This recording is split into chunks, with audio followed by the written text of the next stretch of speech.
भारत गौरव आचार्य श्री पुलक सागर जी गुरुदेव के प्रवचन और धार्मिक कार्यक्रम देखने एवं सुनने के लिए जिन शरणम मीडिया चैनल को अभी सब्सक्राइब करें और बेल आइकॉन पर क्लिक जरूर करें। प्यारी प्यारी भव्यात्मा विपुलाचल पर्वत है, मगध देश, राजा दही नगरी, सैनिक जहां के महाराज हैं। महाराज सैनिक को संदेश मिला कि भगवान महावीर का दिव्य समोसरण विपुलाचल पर लगा हुआ। सैनिक ने होभाव से, सौभाग्य से, किस्मत से अपने पुण्य को सराहा कि आज धरती के भगवान, चलते फिरते भगवान मेरे नगर में पधारे। पहले का समय वही था जब एक आदमी पुण्यात्मा होता था तो वहां तीर्थंकर का विहार हो जाता था। अब समय बदल गया है। अब यह समय है कि जब किसी नगरी के हवाओं का पुण्य जोर मारता है, पेड़ पत्तों का पुण्य जोर मारता है, वहां की भूमि का पुण्य जोर मारता है, बच्चों का पुण्य जोर मारता है, सकल निवासियों का पुण्य जोर मारता है, तब उनके नगर में संतों का आगमन हुआ करता है। डूंगरपुर नगरी आज धन्यता को प्राप्त हो रही है। पहली बार यहां पर ऋषभ कथा का आयोजन हो रहा है। बड़ी उत्सुकता आबाल वृद्ध में है। क्या होती है ऋषभ कथा? ये कथा वह कथा है जो हमारे जीवन की व्यथा को समाप्त करती है। हजारों की जनवेदनी प्रतीक्षारत है। भगवान महावीर का समोसरण भी जब विपुलाचल पर पहुंचा, ऐसे ही असंख्यात देवी देवता, नर नारी, प्रियंच सभी गौतम जैसे गणधर सहित दिव्य ध्वनि का पान करने को आतुर होते हैं। राजा सैनिक पहुंचे लबाजमे के साथ, मेरे प्रभु मेरे नगर में पधारे हैं। क्या चाहिए था राजा सैनिक को? कुछ नहीं। धन बहुत था, अपार दौलत, शोहरत, इज्जत, नाम, मगध नरेश, मगध सम्राट महाराज सैनिक जाने जाते थे।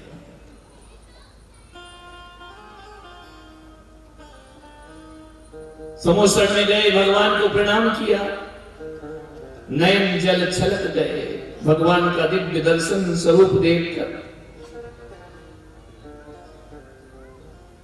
सैनिक ने कहा कि भगवान,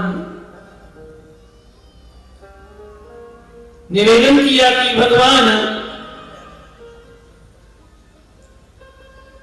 मैं अपने आपको अपराधों से मुक्त कैसे कर सकता हूं? मैं अपराधी हूं भगवान आपका, मैंने पाप किया है, मैं कैसे इससे मुक्त हो सकता हूं? पश्चाताप की अग्नि में तप्त हो रहे महाराज सैनिक, मैंने अपराध किए प्रभु, मुझसे अपराध हुआ है, मैंने एक मुनि का अपमान किया। यशोधर मुनि, जिसका सैनिक ने अज्ञानतावश, अनध्यवसाय से उनका अपमान किया। मैंने क्यों ऐसा कृत्य किया भगवान? मैंने क्यों ऐसे पाप किया कि मुझे नरक की आयु का बंध हो गया?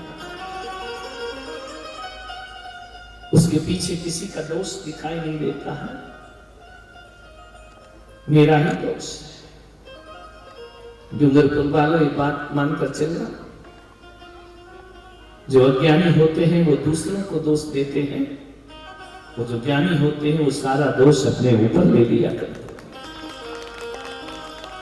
सैनिक ज्ञानी है, सैनिक विद्वान है, मेरा ही दोष है भगवान। मैंने अपनी पत्नी का कहना क्यों नहीं माना, मैंने रानी का कहना क्यों नहीं माना, मैंने उस पर भरोसा क्यों नहीं किया। हे भगवान जरा ये बताओ, मैं कुगरू कुदेरों में क्यों लगा रहा। जो साधु नहीं उन्हें मैंने साधु मान लिया, जो अशिष्ट है उसे मैंने शिष्ट समझ लिया, अधर्म को मैंने धर्म समझा। भगवान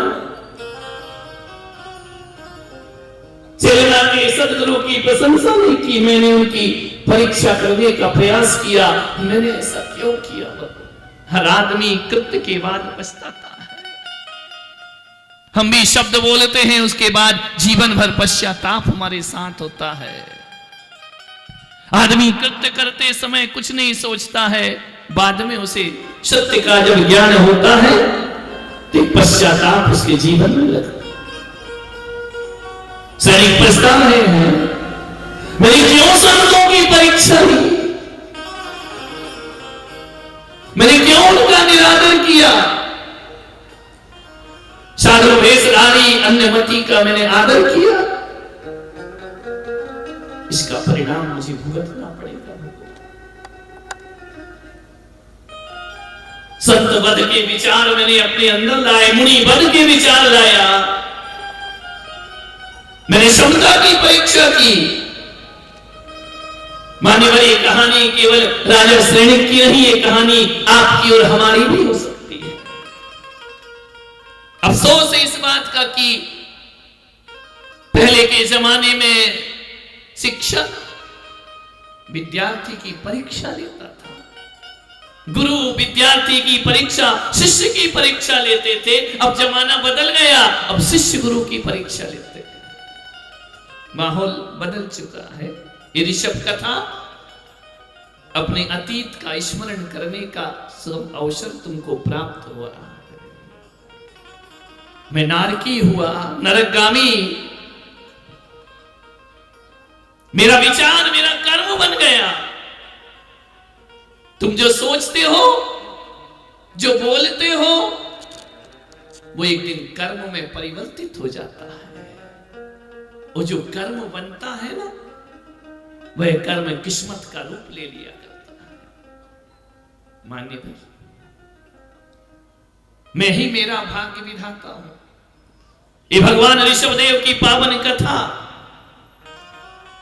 जो आपको अपने से जोड़ने का प्रयास करेगी। कोई किसी का कोई हर्ता करता नहीं है। हम अपने विचार बनाते हैं, विचार हमारे कर्म बन जाते हैं और कर्म हमारा भाग्य बन जाता है।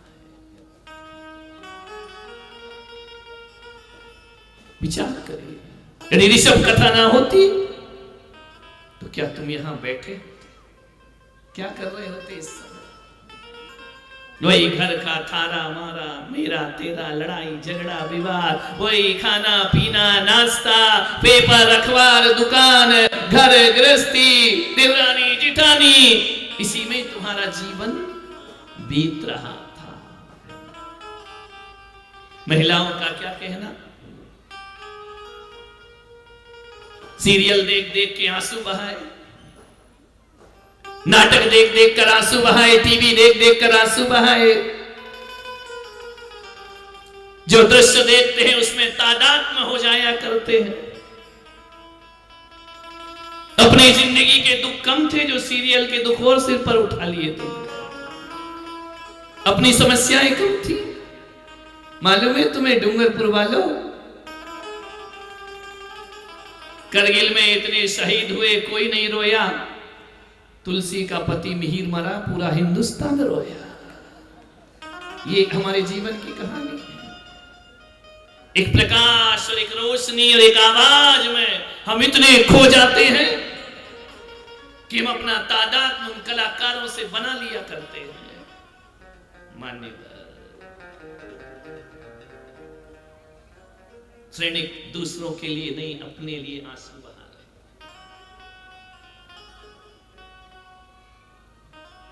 मानने। सत्संग ना हो तो विवेक नहीं होता है। लोगों ने बोला इस तरह की कथाओं से क्या होगा, इस तरह की कथा करने से क्या होगा, लाखों रुपए का खर्च होता है, इससे होगा क्या। हमने इतना ही कहा कि कथाओं से कुछ नहीं होता है, लेकिन जरा वहां जाकर देखो कि जिन देशों में कथाएं और सत्संग नहीं होते हैं, हमारे भारत में कथा और सत्संग होता है ना, तो संतों का जन्म होता है। और विदेशों में जो कथाएं नहीं होती, वहां आतंकवादियों का जन्म हुआ करता है। पड़ोस में जाकर देखो, वहां बम की आवाजें गूंजा करती हैं, वहां तोप तमंचे चला करते हैं। हमारा भारत भगवान के लिए जिया करता है। आप हजारों लोग यहाँ बैठे हैं ना, क्या मिलेगा इस सत्संग से? मैं कोई सोना चांदी रुपया पैसा थोड़ी तुम्हें प्रदान करूंगा, मेरे पास कुछ नहीं है। सत्संग तो वह कहता है कि जो है वो और खो जाएगा, अपना दांव पर लगाने को तैयार हो, जिंदगी को ध्यान रखिए। श्रेणिक महाराज अपने अपराध बोध से भरे हैं। कहानी आपको मालूम है, एक अपराध बोध श्रेणिक के मन में है कि मैंने ये क्या कृत्य कर डाला। आनंद की तलाश में है, संतोष की तलाश में है महाराज श्रेणिक। अवसर मिला, सब कुछ पुरुषार्थ। जानते हो तीर्थंकर कौन होते हैं? तीर्थंकर ऋषभदेव का चरित्र सुन रहे हो? कौन होते हैं तीर्थंकर? जो खुद भी तरते हैं और दूसरों को भी तारा करते हैं, जो स्वयं भी कल्याण अपना करते हैं और सारे जगत का कल्याण करते हैं, वो तीर्थंकर कहलाते हैं। एक वो व्यक्ति है जो स्वयं तरता है लेकिन दूसरों को तार नहीं सकता है, ध्यान रखिए। एक वो है जो खुद भी तरते हैं, दूसरों को भी तारते हैं, उससे भी ऊपर तीर्थंकर हुआ करते हैं। तीन प्रकार की आत्माएं हैं। एक वह जो स्वयं कल्याण करते हैं अपना, लेकिन दूसरों से उनको कोई मतलब नहीं होता। हिमालय में जाकर ध्यान में बैठ जाते हैं, कैलाश में जाके ध्यान में बैठ जाते हैं, उन्हें जगत से कुछ लेना देना नहीं हुआ करता। एक वो आत्मा खुद भी तरती है और दूसरों को भी तारती है, अपनी साधना खुद भी करते हैं और सारे जगत के कल्याण के लिए उपदेश दिया कर। एक वो आत्मा होती है जो खुद तरती है लेकिन दूसरों को तारने का काम ऐसा करती है कि जिसके तरने की इच्छा भी ना हो, उसकी जो इच्छा पैदा कर देता है, वह तीर्थंकर भगवान हुआ करते हैं, वह ऋषभदेव हुआ करते हैं। जिसके भीतर इच्छा ना हो उसका भी बेड़ा पार करेंगे, ध्यान रखना। ये भगवान की महिमा है, अद्भुत शक्ति है तीर्थंकर परमात्मा की कि तुम्हारी इच्छा यदि तरने की नहीं है तो भी उनका दिव्य रूप देखकर तुम्हें कल्याण के भाव जागृत हो जाया करते। महाराज श्रेणिक के भाव जागृत हो गए। हे प्रभु, मेरा बेड़ा पार कैसे हो?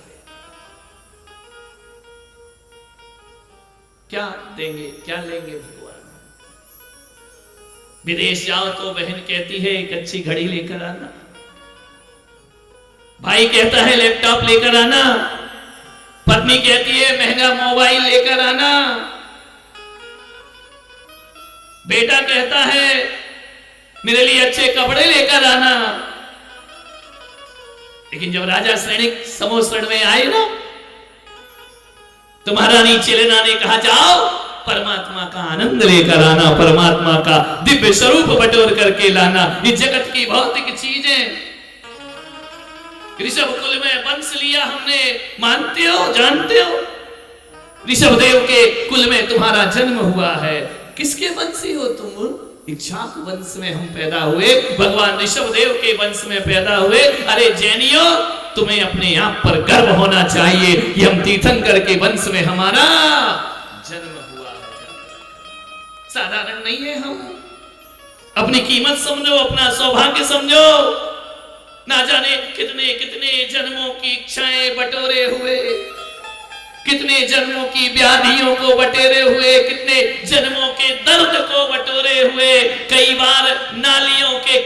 बनने वाले हम जीव छोटे मोटे कीड़े मकोड़े बनते रहे, यही साध रही हमारे मन में कि कभी मनुष्य बन करके भी हम इस जगत में पैदा हो जाए। ऋषभदेव की कथा एक दिन में पूरी नहीं होती मेरे भाई। किन किन गतियों में हमारा जन्म नहीं हुआ। त्रियंच बने, पशु बने, नारकी बने, कीड़े मकोड़े बने, एक इंद्री बने, दो इंद्री बने, कितने जन्मों की साथ रही मनुष्य बने। आज तुम्हारा इतना सौभाग्य जागृत हो गया कि तुम मनुष्य नहीं बने, मनुष्य के साथ साथ जिन शासन में तुम्हारा जन्म हो गया था। तीर्थंकरों के वंश में हम पैदा हुए। पहले गर्व पैदा करो इस पर, उसके बाद कथा सुनो। सौभाग्यशाली हैं जिन कुल को प्राप्त कर लेना। जैन कुल वह कुल है जहां एक ही संदेश दिया जाता है, जियो और जीने दो। अहिंसा का कुल, अहिंसा का वंश। बहुत साधना करना पड़ती है। चित्त को चंचल नहीं, मंगल बनाओ। हिमालय दिखता है बहुत विशाल है, पर हिमालय कैसे बना है इस पर कभी विचार करो। सागर नजर आता है, समुंदर बहुत बड़ा, बना कैसा है? बूंद बूंद से समुंदर का निर्माण हुआ करता है। ऋषभदेव भगवान दिखते हैं, बने कैसे हैं? बूंद से सागर की यात्रा, वह तीर्थंकर की साधना होती है। इतना ध्यान रखना, तीर्थंकर कोई अवतार पुरुष नहीं होते हैं। तीर्थंकर कोई ऊपर से भगवान बनकर नहीं आते हैं। तीर्थंकर कौन होते हैं? एक वैदिक परंपरा है और एक जैन श्रवण परंपरा है। दोनों में इतना ही अंतर है कि वैदिक परंपरा में भगवान ऊपर से आते हैं, अवतार होता है उनका, नारायण का अवतार होता है, विष्णु का अवतार हुआ करता है। जैन परंपरा में अवतार नहीं होता है। श्रवण परंपरा अवतारों की परंपरा नहीं है, लेकिन उनसे अलग भी नहीं है। जब भगवान ऊपर से नीचे आते हैं ना, तो वह अवतार परंपरा होती है, और जब नीचे से भगवान ऊपर जाते हैं वह तीर्थंकर की परंपरा हुआ करती है। ध्यान रखना, हमारा जीवन नीचे से ऊपर जाने का। भगवान पैदा नहीं होते, भगवान बनना पड़ता है। तीर्थंकर कोई एक जन्म से भगवान नहीं बन गए, कई जन्म लगाए उन्होंने। हजारों वर्षों का पुरुषार्थ होता है। हम संत भी यहां बनकर बैठे ना, तो ये मत समझना कि एक जन्म का पुरुषार्थ है। लोग हमसे पूछते हैं, महाराज आपके वैराग्य का कारण क्या है? हमारे वैराग्य का कारण हम खुद हैं। हमारे सन्यास का कारण हम खुद हैं। दूसरा हमारे सन्यास का कारण नहीं बन सकता है। ध्यान रखिए, यदि दूसरा सन्यास का कारण बन जाए तो मेरा कारण सुन के आपको भी सन्यास हो जाना चाहिए। ध्यान रखना। कितनी नीलांजनाओं की मृत्यु देखी, भीतर कुछ घटता है क्या? कितने बाल सफेद देखे, भीतर कुछ घटता है क्या? पीले पत्ते देखे, भीतर कुछ घटता है क्या? कुछ नहीं घटता है। नश्वर चीज देखते हो, हर किसी को वैराग्य थोड़ी होता है। जिसको होना है उसे ही वैराग्य की प्राप्ति होती है। लोग पूछते कैसे महाराज बन गए? हम अपनी मर्जी से महाराज बन गए थे।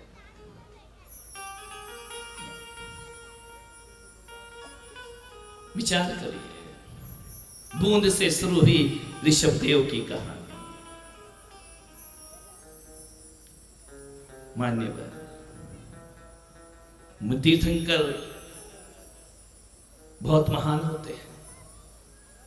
जो उनके स्पर्श को पाता है, उनके सानिध्य को पाता है, वो मंगल किसी का करते नहीं है, अपने आप मंगल की प्राप्ति होने लगती है। यह तीर्थंकरों का वैभव होता है। कभी किसी वृक्ष के पास जाकर छाया मांगते हो क्या? ईमानदारी से बताओ।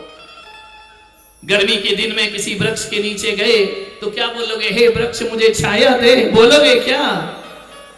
बोलिए, नहीं बोलोगे ना। क्यों? बोल बोलना नहीं पड़ता है। वृक्ष के नीचे चले जाओ, छाया अपने आप प्राप्त हो जाया करती है। कभी किसी समुंदर के पास बैठ करके बोलोगे, ए लहर आ और मुझे भिगो कर चली जा, मैं तुझसे प्रार्थना करता हूं। प्रार्थना करने की जरूरत नहीं है। समुद्र किनारे बैठो, लहरें अपने आप भिगो कर चली जाएंगी। वैसे ही हमारे तीर्थंकरों से मंगल की प्रार्थना नहीं करना पड़ती है, उनके पास बैठ जाओ, जीवन अपने आप मंगल को प्राप्त हो जाता है। बोलो ऋषभदेव भगवान की। श्रेणिक के जीवन में मंगल घटने लगा, अमंगल जीवन हो गया था।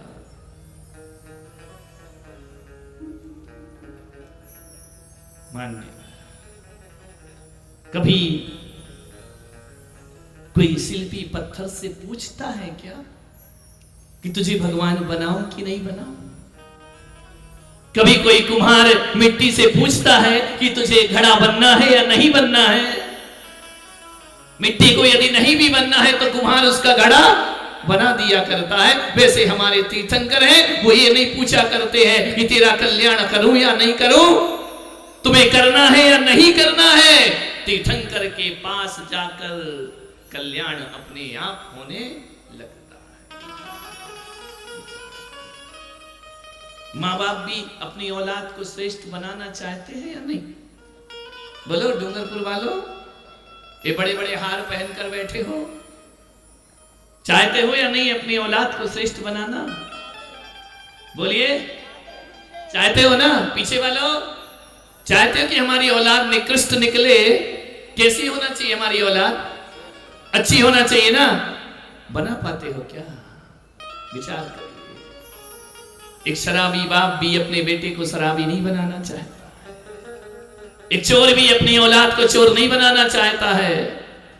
एक व्यसन करने वाला भी अपनी औलाद को व्यसनी नहीं बनाना चाहता है। लेकिन तुम अच्छा बनाना तो चाहते हो, पर वो क्या अच्छा बनता है? विचार करिए, नहीं बनता ना, तो फिर हमारी मेहनत का क्या होता है? हमारे संस्कारों का क्या होता है? हमारी शिक्षाओं का क्या होता है? विचार करिए। कितना सोचती है एक माँ, मेरा बेटा होता है ना बच्चा, तब क्या कहते हो? मेरा नाम करेगा रोशन जग में मेरा। लेकिन करता है क्या नाम रोशन? मेरे घर में कुल दीपक आया है, कुल दीपक को अंगार भी बन सकता है। क्या धृतराष्ट्र ने सोचा था मेरे कौरव कुल अंगार बन करके पैदा हो जाए? विचार करिए। क्या रावण की मां ने सोचा था कि मेरा बेटा जब जन्म हुआ है ये रावण बन करके खड़ा हो जाए? नहीं सोचा था। कंस की मां ने भी ये नहीं सोचा था। और आप सब भी नहीं सोचते हैं कि मेरा बेटा बिगड़ जाए, अच्छे से अच्छा परवरिश हो, अच्छे से अच्छा जीवन बने। लेकिन ये ताकत किसी में नहीं है कि किसी के जीवन को महान बना दे। और ये ताकत यदि किसी में है तो हमारे तीर्थंकर ऋषभदेव में है। वो निकृष्ट को भी उत्कृष्ट बना दिया करते, महान बना देते हैं, पूज्य बना देते हैं। वह तीर्थंकर होते हैं। हर घटिया वस्तु को अच्छा बना देना, बढ़िया बना देना, श्रेष्ठ बना देना। आप क्या करते हो जब कोई नहीं सुनता, नहीं मानता? माताएं आती ना, महाराज मेरा बच्चा मेरा कहना नहीं मानता है। बच्चे की गलती है या मम्मी की गलती है? बोलिए, कथा से अपने जीवन की व्यथा भी सीखो। बार बार बोलो बच्चा ना माने तो आप क्या करोगे? बोलो आनंद भाई। हाँ, बस इसके अलावा कुछ आता है क्या? बोले एक गाल पे लगा देंगे, बड़ा होके वो दो लगाएगा, ध्यान रखना। मान्यवर, जब बच्चा कहना नहीं मानता तो आप क्या करते हैं? बोलिए, आपके अंदर उसको परिवर्तित करने की ताकत नहीं है। आपके तर्कों में दम नहीं है, आपके सिद्धांतों में दम नहीं है, आपकी शिक्षाओं में दम नहीं है। देखा नहीं कि संतों की बात बच्चे कितनी जल्दी मानते हैं, तुम्हारी बात नहीं मानते हैं। तुम रोज बोलो आहार दो तो एक भी बच्चा नहीं आएगा। मैंने एक दिन कहा सब बच्चे आहार देना, लाइन लगने लगी। ध्यान रखना, तुम्हारा कहना क्यों नहीं मानते हैं? हमारा कहना क्यों मानते हैं तुम्हारे बच्चे? बच्चे तो छोड़ो, ये बड़े बड़े बूढ़े भी जो किसी की ना सुने, उनको हार के पुलक सागर की सुनना ही पड़ती है। कहना तो मानना ही पड़ेगा। कोशिश लाख कर लो कि नहीं मानना है, बाद में कहना तो मानना ही पड़ेगा। क्यों? मैं तुम्हारा कौन हूं? रिश्तेदार हूं? तुम्हारा कोई कर्जदार हो तुम मेरे? नहीं हो। ध्यान रखना, मानने वाले कलंक को अलंकार बना दे, माटी को मंदिर बना दे, कंकर को शंकर बना दे और शंकर को जो तीर्थंकर बना दे। ऐसी कथा भगवान ऋषभ देव की हुआ करती है, जिसका श्रवण का शुरुआत आगाज हम यहां से कर रहे हैं। ध्यान रखना, अभी कथा विस्तार से होगी, आज नहीं होगी। आज तो भूमिका प्रस्तावना में आपको जोड़ने का प्रयास कर रहा हूं। तुम में स्किल होना चाहिए दूसरों को परिवर्तित करने का। ये मत कहना कि मैं उसको नहीं बदल सकता या मैं अपने को नहीं बदल सकता हूं। नहीं, अपनी उस योग्यता को बदलने की उस कला को विस्तार प्रदान करिए, डेवलप करिए। ये ऋषभदेव की कथा दो कानों से मत सुनना, रोम रोम से सुनना। पहली बार कोई जैन संत अपने परमात्मा को जगत के बीच कथा के रूप में प्रस्तुत करने आया। ये मंच सुंदर बना लिया, मन सुंदर किया या नहीं किया? इलाकों का चढ़ावा ले लिया, चित्त अर्पित किया या नहीं किया? नहीं, चित्त अर्पित नहीं किया। इलाकों का चढ़ावा तुम्हें ऋषभदेव से मिला नहीं सकता है। ये घर के काम काज छोड़कर आप यहाँ आकर बैठे हैं, मन यही है या घर में है, या मैसेज चल रहे हैं, फोन चल रहे हैं, बस खत्म होने वाली, हम आने ही वाले हैं। अरे घर वालों को बोलते हो आने ही वाले हैं, एक बार मेरे ऋषभदेव को बोलो कि भगवान बस हम आपके पास आने ही वाले हैं, आपके निकट आने ही वाले। एक बात बताओ, घर से मंदिर जाते हो, कोई पूछता है कहां जा रहे हैं, वैसे बस अभी गए और अभी आए, मंदिर जा रही हूं। कभी मंदिर में भगवान को बोला कि भगवान अभी गए और अभी? कभी अब तो कल ही मिलेंगे, वो भी तबीयत ठीक रही तो, हम बाहर गांव नहीं गए तो, बाकी तो आज का प्रणाम हमारा स्वीकार करो, विचार करो। विपुलाचल पर सैनिक महाराज पहुंचते हैं, अपनी व्यथा कही। उसके बाद सैनिक महाराज ने कहा कि भगवान मेरे पापों का नाश हो, मैंने जो कृत्य किया है उससे मुझे मुक्ति मिले, उसके लिए मुझे उपाय बताओ भगवान। तुम मंदिर किस लिए जाते हो? ये प्राप्त हो जाए, वो प्राप्त हो जाए, दुकान चल जाए, बच्चे हो जाए, परिवार हो जाए, मेरे घर में पैसा आ जाए। अरे पागलों, जो मंदिर नहीं जाते ना, पैसा उनके घर भी आ जाता है।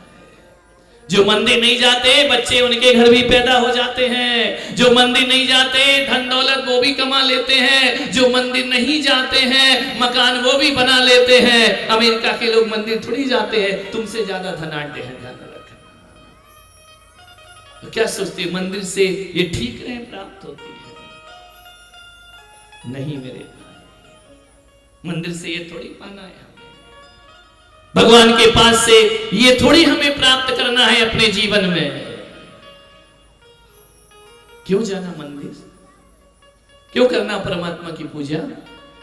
क्यों करना परमात्मा की आराधना? इससे कुछ प्राप्ति नहीं होती है, इससे पापों का नाश हुआ करता है। कोई बोले कि मंदिर गए क्या मिला? पापों का नाश हुआ। क्या हुआ? पापों का, अनादिकाल से जो पाप किए हैं, भगवान को प्रणाम करने से पाप नाश हो जाते हैं। राजा श्रेणिक महल के सिंहासन को छोड़कर, सारे महलों को छोड़कर भगवान के पास क्यों बैठा? जो मैंने कृत्य किया है उसका मुझे नाश करना है, वह मेरा पाप मुझे बिना फल दिए नष्ट हो जाना चाहिए। इतनी बड़ी कृपा तीर्थंकर भगवान ही कर सकते।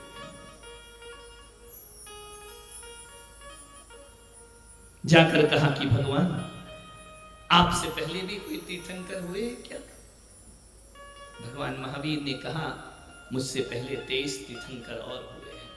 कुछ लोगों को यह पता है कि जैन धर्म भगवान महावीर से चला है। कुछ लोग कहते हैं जैन धर्म 2600 साल पुराना है। डॉक्टर राधा कृष्ण सर्वपल्ली ने कहा, जैन धर्म दुनिया का सबसे पुराना धर्म है, प्राचीन धर्म हुआ करता है। ये भारत का धर्म है, ये बाहर से आया हुआ धर्म नहीं है, ये सनातन धर्म है, ये शाश्वत धर्म है। महावीर ने कहा, नहीं, मेरे से पहले 23 तीर्थंकर और हुए हैं। सारी दुनिया महावीर को जानती है। स्कूलों में भी यही पढ़ाया जाता है कि जैन धर्म का उद्भव भगवान महावीर से होता है। लेकिन नहीं, आज से हजारों अरबों खरबों साल पहले इस धरती पर प्रथम तीर्थंकर आदि ब्रह्मा ऋषभदेव का जन्म हुआ करता है। ये जैन धर्म की गंगा ऋषभदेव से बहा करती है, ध्यान रखना है। कभी ताजमहल देखा या नहीं देखा? इतने सीरियस क्यों बैठे हो? डूब गए क्या? ताजमहल देखा है? नहीं देखा? ताजमहल में 2 तरह के पत्थर होते हैं, मालूम है? एक पत्थर वो होता है जो जमीन के नीचे होता है, और एक पत्थर वो होता है जो शिखर पर चमचमाता है। मंदिर को देखा है? मंदिर में 2 तरह के पत्थर है। एक वो है जो भूमि के अंदर है, एक वो है जो आकाश से बातें करता है। ध्यान रखना। एक बात बताओ, जब मंदिरों में जाते हो तो तुम्हें आकाश का पत्थर दिखाई देता है या भूमि के पत्थर दिखाई देते हैं? बोलिए, जमीन के पत्थर या शिखर का पत्थर दिखता है? बोलो, शिखर का दिखता है ना? तो महावीर जैन धर्म के शिखर के पत्थर हैं, तो ऋषभदेव जैन धर्म की नींव के पत्थर हुआ करते हैं। नींव के पत्थर। एक बात बताऊं, यदि नींव का पत्थर खसक जाए तो ऊपर का ठहरता है क्या? बोलो, ये चमचमाता शिखर किसके दम पे खड़ा है? नींव के पत्थर के दम पर। ध्यान रखना, वो डिस्टर्ब हो जाए तो मंदिर को गिरने में ज्यादा देर नहीं लगा करती है। इसीलिए भगवान ऋषभदेव नींव के पत्थर है तो महावीर शिखर के पत्थर है। ध्यान रखना, इसे स्मरण में रखना। जी, सारे जगत को बताना, हमारा धर्म सनातन है, हमारा धर्म अनादि का है, हमारा धर्म प्राचीन है। हम भारत बाहर से नहीं आए हैं, हम भारत के धर्म है। ध्यान रखना, भारत की संस्कृति है, श्रमण संस्कृति है। तुम कहते हो कि जैन धर्म, अभी अभी आपने टीवी के माध्यम से, सोशल मीडिया में सुना होगा ना, ये जैन लोग, ये बौद्ध लोग ऐसे ही हैं, बाहर से हैं। उन संत को शायद ये पता नहीं है कि जैन धर्म सनातन धर्म हुआ करता। तुम तो दूसरे की बात करते हो मेरे भाई। अभी कथा आपको बताएगी, इस देश जिसे आर्यावर्त कहा जाता था, यह देश जिसे भरत क्षेत्र कहा गया, आर्यावर्त पहला नाम है इसका। लेकिन ऋषभ पुत्र भरत चक्रवर्ती जब आते हैं ना, तो इस देश को भरत अपने जीवन से, अपने चरित्र से इस देश को भारत नाम प्रदान किया जाता है। ध्यान रखिए, ये मैं नहीं कह रहा हूं, ये श्रीमद् भागवत कह रही है। 5वां सर्ग पढ़िए।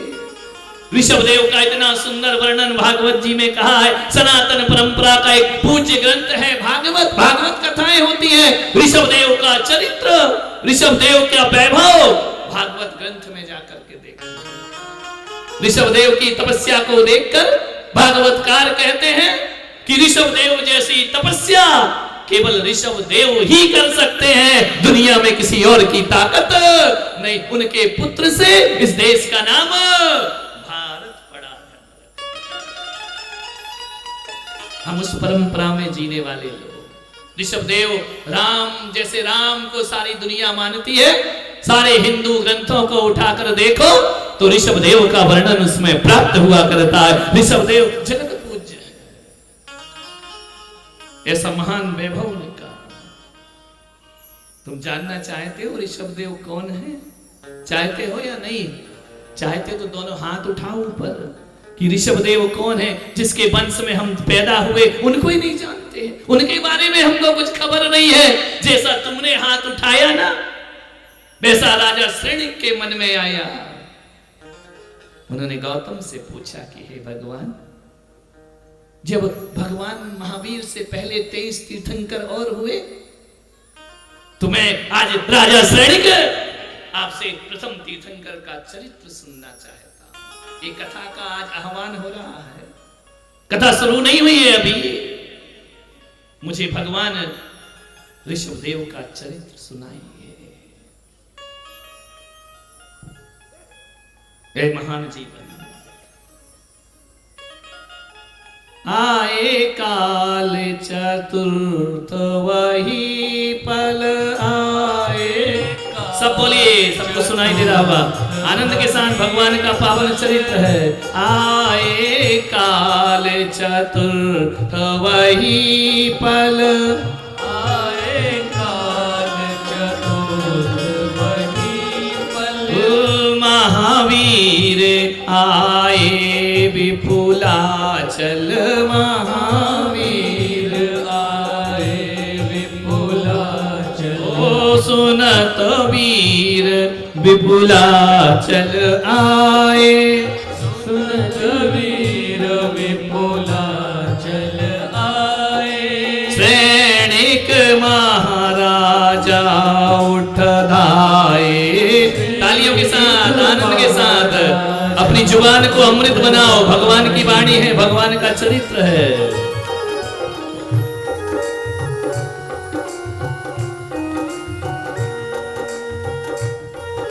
जय हो। ओ पूछ श्रेणिक वचन सवारे, वचन सवारे। कवन हेतु प्रभु यहाँ पधारे, कवन हेतु प्रभु यहाँ पधारे। श्रेणिक ने पूछा, भगवान कैसे हमारी नगरी में आपका आगमन हुआ, कैसे राजा गृही में आप समोषण लेकर आए भगवान। देखे अनुग्रह पा अनुशासन, देख अनुग्रह पा अनुशासन। गौतम गणधर बोले तत्क्षण, गौतम गणधर बोले तत्क्षण। हमारे यहाँ एक वो है ना, वो बहुत अच्छा गाता है, महामंत्री पुलक मंच। कहाँ गया? नहीं है? उसको भी बिठाना कल से। जो अच्छा गाते हैं वो कथा पाचन करेंगे। ऋषभदेव से प्रशांत को बुलाया गया है। पूरी कथा ऋषभदेव में इसने कंठ से अपना सहयोग प्रदान किया। आप भी अपने बैठ करके भगवान की वाणी को अपने अमृत कंठ में घोल सकते हैं जीवन में। तालियां जय हो। बोलो ऋषभदेव भगवान की जय हो। केसरिया लाल की जय हो। तालियां जय हो। बेटी बेटी तालियां बजाइए।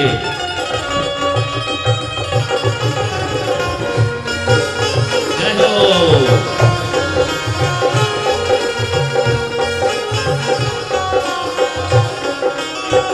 ओ किए समस्त पुराण उजागर, ये समस्त पुराण उजागर।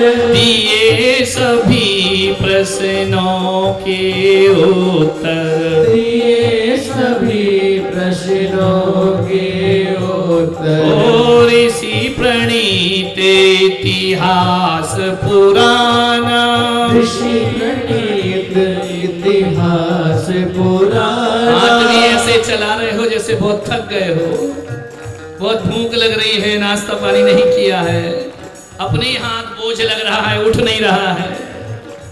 जय हो पंचम काल की भक्तों की। जैसे बड़ा एहसान किया जा रहा है भगवान की वाणी का।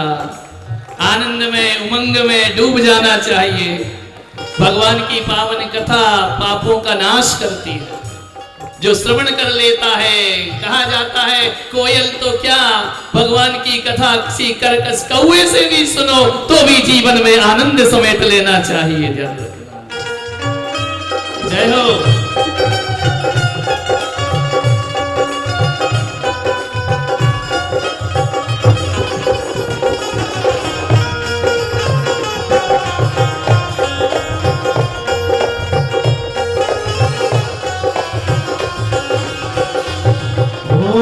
पठन पाठन सुमंगलकारी, पठन पठन सुमंगलकारी, दायक दश धन स्वर्ग सुखारी। दायक यश धन स्वर्ग सुखारी। आचार्य जिनसेन जी महाराज कहते हैं कि भगवान की ये कथा पठन पाठन जो पढ़ता है पढ़ाता है सुमंगलकारी, पापों का नाश करने वाली है। दायक यश धन स्वर्ग सुखारी, यह यश प्रदान करती है, स्वर्ग के सुख प्रदान करती है। यो पुराण नित पढ़े पढ़ावे, पुराण नित पढ़े पढ़ावे, कर्मों की निर्जरा करावे, कर्मों की निर्जरा करावे। सदावर्त सदाचार का बोधक सम्यक ज्ञान, सदा जगत जयशील है पावन आदि पुराण। उद्गन गणित चमकते, रवि सा नहीं प्रकाश, क्यों पुराने जगत के आध्यात्मिक आकाश। 11:15 बज रहे हैं। हमने आज आह्वान किया है केवल महाराज श्रेणी का। आकर उन्होंने भगवान से प्रश्न किए और कथा का पुण्य, कथा की महिमा का वर्णन हुआ।